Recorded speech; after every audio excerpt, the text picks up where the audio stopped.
Well, hey there, you guys. Welcome back to another episode of the podcast. I am Janine Alley, and I am super excited to be hanging out with you guys today, talking all about the different types of burnout. Once we understand where they come from and why we're doing the things that we're doing, then we can start solving for that burnout. We can start eliminating some of the problems that we have, some of these things that are happening to us that we can get rid of so that we can feel more free with our schedules. We can show up more as ourselves and we can just relax and enjoy our lives better. Because the truth is, when we feel less burned out, we feel like we have an abundance of time in our lives. We feel like we can get things done that we just normally don't have the bandwidth for. Time is what makes everything possible in our lives. If we want more energy, for example, we need to make the time to exercise and eat better, right? If we want to have better relationships in our lives, we need to be able to make the time to spend time with the people that we love. If we want to make more money or create a business, a side hustle, we need to have the time in order to do all of those things. So eliminating burnout or reducing it significantly will help you to take your time back so you can start owning your life, you can feel better, and you can get things done that matter to you. Like I said, when we're burned out, we are feeling like time is really scarce. We feel like we're dragging. We feel like we're behind. We feel like we're reacting to our lives instead of being proactive. A few years ago, I set out to figure out what are some of the things that are getting in our way. Why do we continue to feel burned out in our lives? And I spent time interviewing women. I spent time paying attention to conversations that I was having with other people. I even spent time in Facebook groups and reading book reviews on Amazon to gather data and gather information. In these interviews or in these conversations that I was having with people on Facebook, I would literally copy and paste what they would say into a document that I saved. And I just started accumulating all of this data. And I realized that there were really four specific themes that continue to rise to the surface. And of course, we get burned out for reasons outside of these themes. But I feel like there are four popular reasons why we get burned out in our lives as moms. And I am kind of a combo platter of all of these things. I feel like I have spent time feeling burned out for each of these reasons that I'm going to share with you today. And you might find that you also are similar with me and that you spend time in kind of all of these categories at one point or another in your life. However, you might see that one of these things kind of rises to the surface. Now, if you're not sure which type of mom burnout you are experiencing, you can head over to my website at janinealley.com and take the quiz that I have for you over there. So you can click on any of the buttons on the homepage or any of the calls to action that I have on the homepage, and it will take you over to my quiz. You can also find the quiz from the link in my bio off of my Instagram profile. The title of the quiz is "Which type of mom burnout is keeping you from living your best life?" So like I said, go over there and take the quiz. You will get a customized result report from me to your inbox after you're finished completing the quiz. So if you're not sure, I highly encourage you to head over there and take the quiz so that you can figure out which one kind of rose to the top based off of the ways that you answered the questions inside of the quiz. So the very first type of mom burnout is what I call the multi-passionate mom burnout. These moms want to do it all. They tend to have a lot of interest and they have a strong desire to learn and contribute to the communities that they live in. They have bucket lists that include things like starting a business or trying new things or adventures and traveling or taking classes, fitness, do-it-yourself projects, and home renovations. The list goes on and on. When I was in college, I really struggled to settle on a major. I started off my college experience as an elementary ed major, and then I moved to secondary ed with an emphasis in biology. And then I was a zoology pre-med major, and that's what I ended up graduating in. But I spent time thinking I wanted to be a violin performance major and an art history major and an archaeology major. I mean, the list goes on and on and on. I still have so many interests and things that I am involved in. Multi-passionate moms have lots of ideas and they want to do them all. The problem that we face when we're in this headspace is we feel like everything in our life is a priority. So oftentimes our solution to accomplishing it all is to hustle harder. But the truth is, when everything feels like a priority, nothing really is. When you have too many priorities, you try to cram it all in. The thing that was coming up in conversations over and over again were women telling themselves, I'll just figure it out. When we do this, our energy feels pulled in so many different directions, and we become kind of watered down in our efforts to execute and accomplish the things that we have on our list. We don't end up feeling like we're doing anything very well. We often get overwhelmed when we're in this space because we are not making progress. And we as human beings are designed to make progress. So this is really, really frustrating to us. So we want to accomplish our big goals and dreams, and we want to do it right now. So we've got this really, really long list of to-dos that comes with a long list of self-imposed shoulds and unrealistic deadlines that come with that. Feeling overwhelmed, burned out, and anxious quickly becomes our lifestyle. So here's the truth, and this is the hard truth for multi-passionate moms. We only get 24 hours in a day. I think multi-passionate moms out of all of these groups have these unrealistic expectations of what it is that they can accomplish. There's one other group that kind of fits this bill as well, but we kind of have these expectations of ourselves to create kind of these superhuman feats. We want to do it all, and we want to do it all right now. Multi-passionate moms want so badly to be the exception to the rule when it comes to 24 hours in a day. And that's why we end up cramming it all in. We're just like, I really wish I could have 36 hours. I really wish I could get by with less sleep. These things are ways that we try to troubleshoot to get it all done.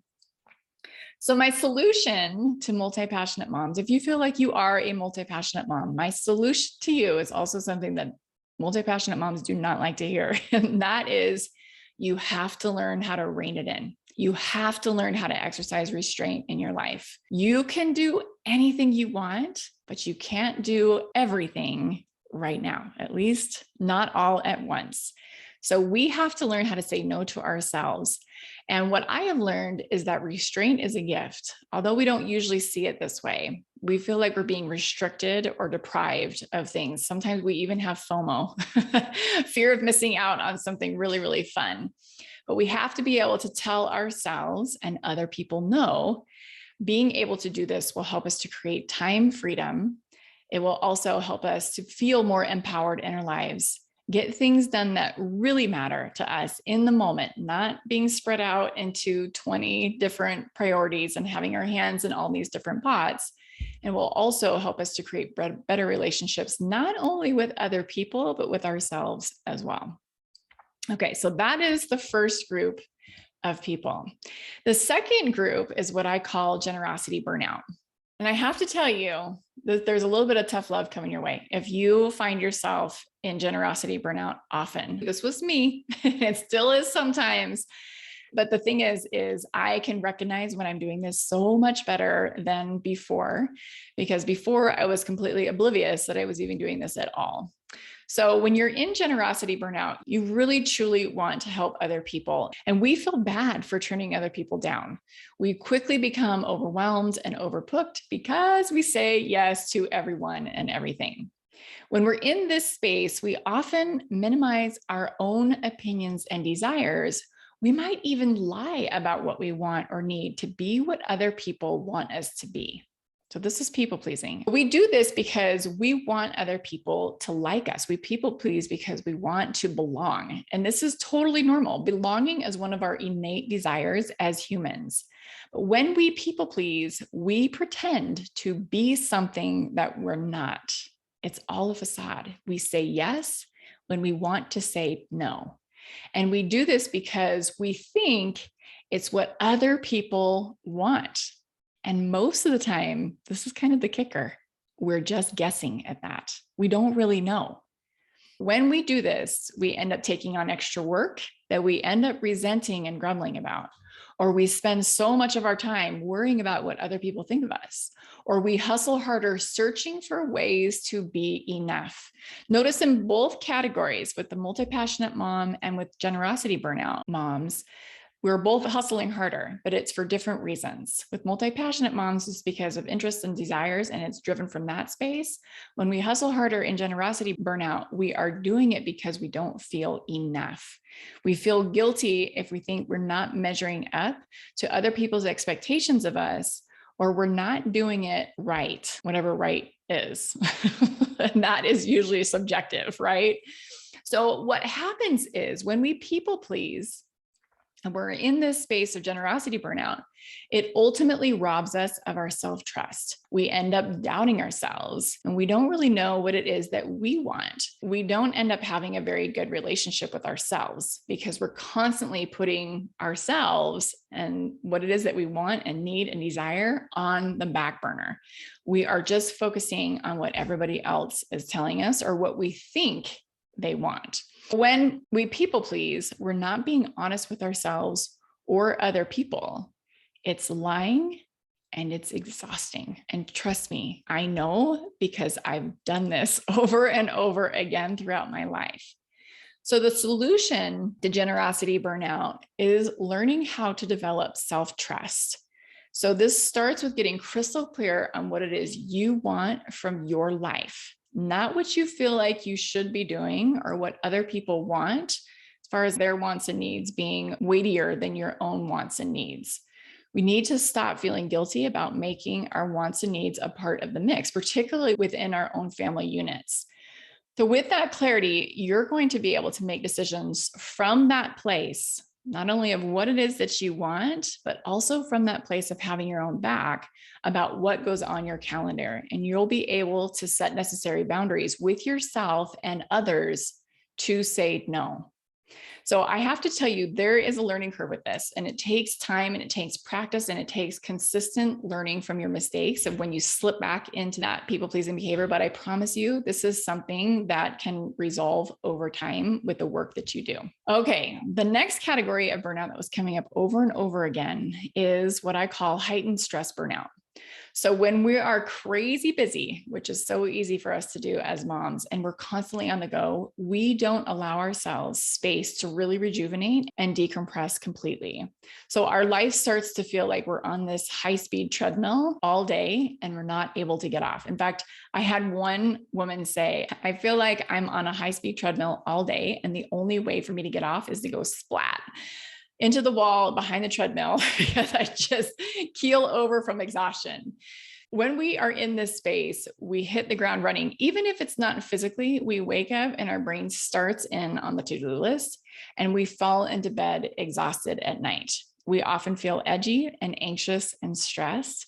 And I've talked about this a little bit before because I feel like out of all of the burnout categories, this is the one that I have a tendency to fall in the most often. But I know when I'm in this space, the tiniest little things set me off and I get frustrated and I yell. So that for me is a trigger like, whoa, you need to take a step back. You need to resolve this stress that you're feeling and not take it out on the people around me that I love so much. Sometimes it even feels for me a little bit difficult to breathe or take a deep breath. When I'm in this space, it is very difficult for me to relax. So sitting on the couch and putting my feet up isn't going to cut it. I actually need to take it levels deeper than this in order to kind of get back to that balance that I have in my life that I am very proud of that I have created. What's going on physiologically when we are in this type of stress burnout, and I think I've mentioned this before on the podcast, is we don't know how to turn our fight or flight response off. This is our sympathetic nervous system. And we don't know how to turn our rest and restore on, which is our parasympathetic nervous system. So our fight or flight is activated when we are chased by a bear or when we sense some kind of danger. And those kinds of truly emergent scenarios rarely happen in actual life. But because of our go, go, go lifestyle, our brain is sensing danger when there isn't any. Like when we are being summoned to a quote unquote mandatory parent meeting for our kids' sports. And our brain is just like, are you kidding me? I do not have any time for this. I don't know if your brain has ever offered that to you. Or when we can't find our keys and it's go time.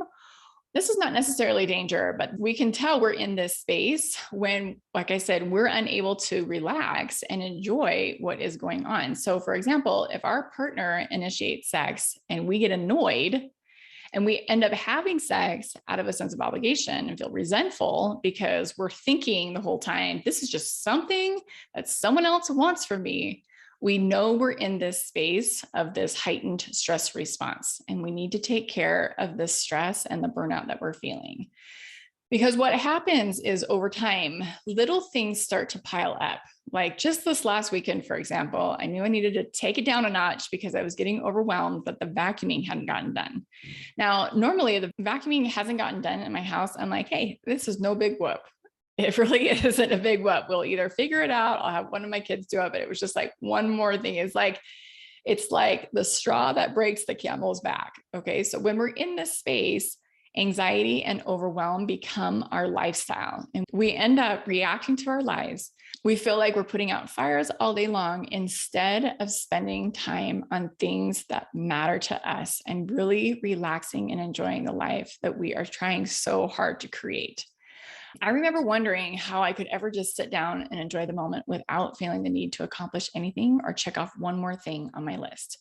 This not only affects how we manage our time, but it can have a negative impact, like I said before, on our relationships, on our mental and emotional health, and our overall quality of life.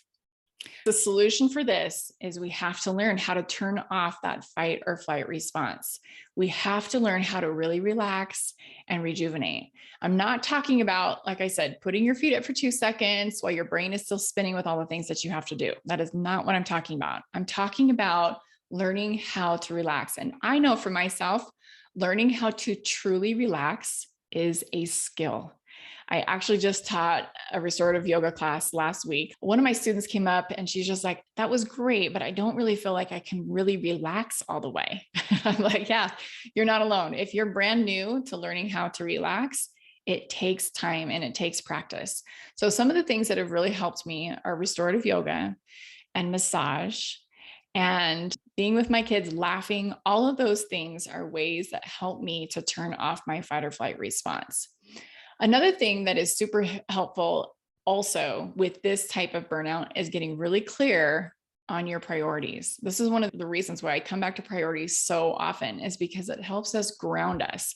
So often we get these messages that we have to be doing these other things, or we should be doing these other things, and I'm supposed to be doing these other things. And all of that is just noise. So getting clear on our priorities and the things that are important to us helps us to cut back on that noise. The truth is, we don't have to do anything. We don't have to do anything. And I want you thinking about that for a moment, because I bet your brain just was like, no, I have to take care of my kids. You don't. You want to, but you don't have to. And I'm not saying there aren't any consequences for not taking care of your kids, but make it a conscious choice. I want to take care of these kids, or I want to do these other things, and let go of the things that you feel like you have to do, or you're obligated to do, or you're supposed to do. That's not even true anyway. So, like I said, get clear on your priorities. It helps cut back on that extra noise.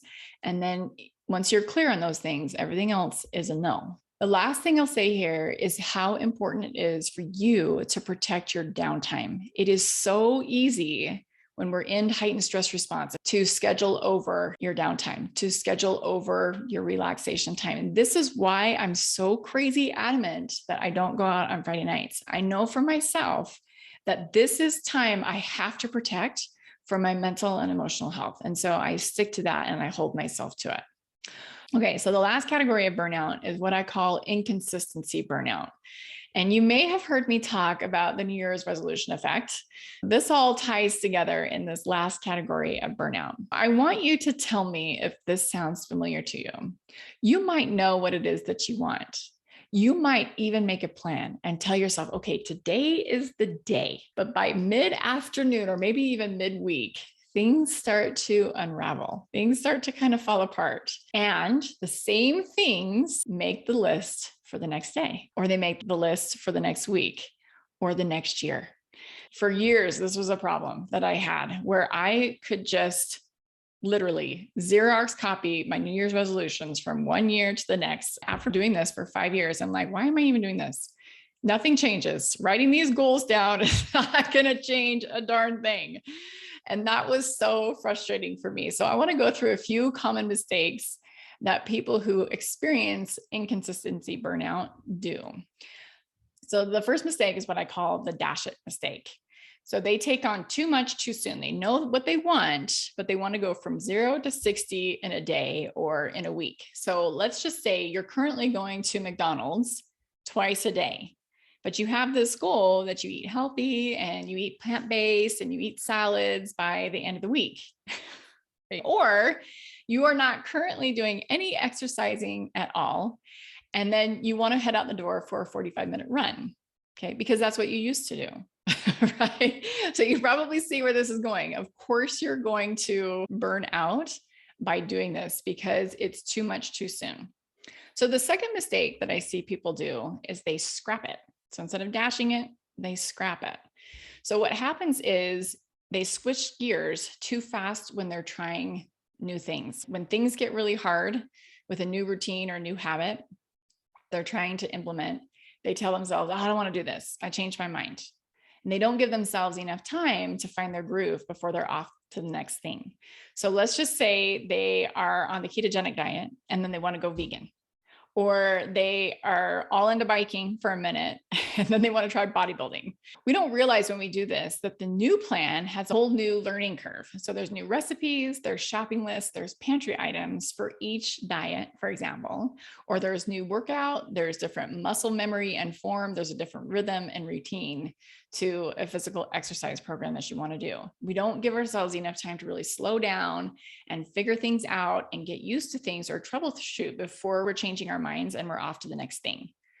I'm all about changing my mind about something. I totally give myself permission to do that. However, I know that there is value in sticking with something for an extended period of time. In fact, Angela Duckworth in her book Grit says, our kids need to try something for about a year.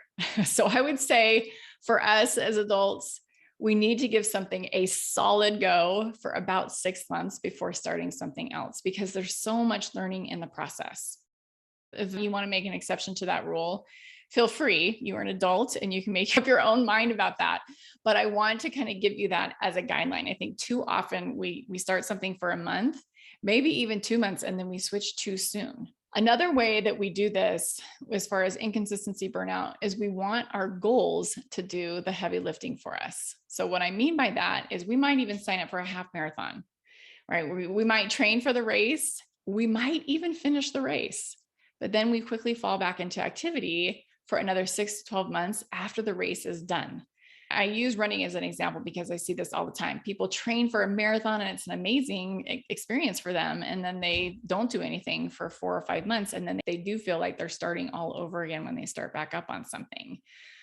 January rolls around again, and here we are. And it is so frustrating for us because we start to believe the excuses that we give ourselves.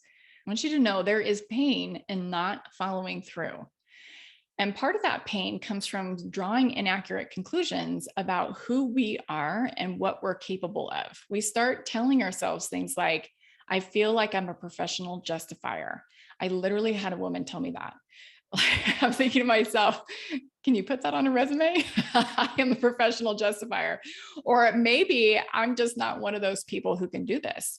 Or I'm just not a motivated person. I don't have what it takes. And let me just tell you, I have probably told myself these exact things. I don't know if I've come to the exact wording of I'm a professional justifier, but I've come close to something like that, right? We draw these inaccurate conclusions about who we are.